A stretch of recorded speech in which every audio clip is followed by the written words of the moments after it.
Hi అండి అందరికీ. మేమైతే యాదగిరిగుట్ట వచ్చాం కదా. దేవుడు దర్శనం అయిపోయింగానే మేము దగ్గరలో ఉన్న కుందా సత్యనారాయణ కళాధామంకి అయితే వచ్చేసాము మా ఫ్యామిలీతో. సో ఇప్పుడైతే మేము లోపలికి ఎంట్రీ అవుతున్నాం. ఇది ముఖద్వారం అనమాట. సో లోపలికి వెళ్ళంగానే వినాయకుడు అయితే దర్శనం ఇచ్చారు.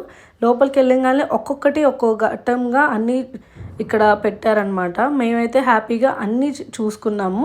ఇక్కడ లోపలికి వెళ్ళాక 1 అవర్ టైం పడుతుందని చెప్పారు. ఇది మొత్తం 3 కిలోమీటర్స్ వాక్ ఉంటుంది.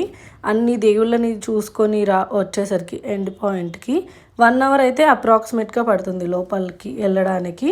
ఇప్పుడు ఒక్కొక్కటి ఒక్కొక్క రకంగా ఉంది. ఇదైతే నాగలోకం అనమాట.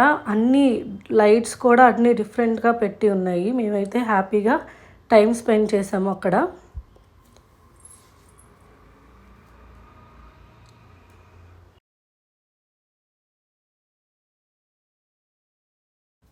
ఇది చూసారా, కృష్ణుడు గోవర్ధనగిరిని ఎత్తి అందరినీ కాపాడారు కదా.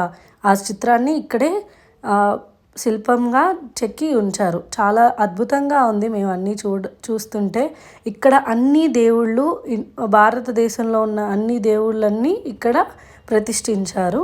చూడడానికి చాలా బాగుంది.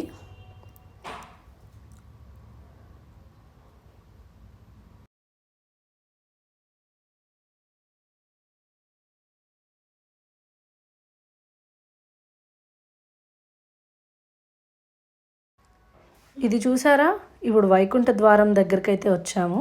ఈ వైకుంఠ ద్వారంలో ఇలా లోపలికి వెళ్ళంగానే మనకి విష్ణుమూర్తి, లక్ష్మీదేవి పాదాలు ఒత్తుతున్నట్టు ఉన్న దృశ్యాన్ని మనకి ఇక్కడ చిత్రీకరించారు.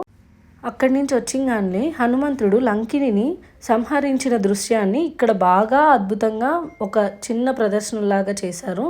మేమైతే చూడడానికి చాలా బాగా నచ్చింది మాకైతే ఇక్కడ ఇది వచ్చేసరికి యమలోకంలోకి ప్రవేశం అనమాట. ఇక్కడ లోపలికి వెళ్ళంగానే పాపుల్ని ఎలా శిక్షించారు అనే దాన్ని ఇక్కడ చూపించారు. అక్కడి నుంచి మేము ఇంకో ద్వారానికి వచ్చేసాము. ఇది ఇంకొక ప్లేస్ వచ్చేసరికి మాయాజాలం అనమాట. ఇది మహాభారత ఘట్టము. అండ్ ఇక్కడి నుంచి హనుమంతుడి దగ్గర ప్రసాదం తీసుకొని మేము స్టార్ట్ అయిపోయాం.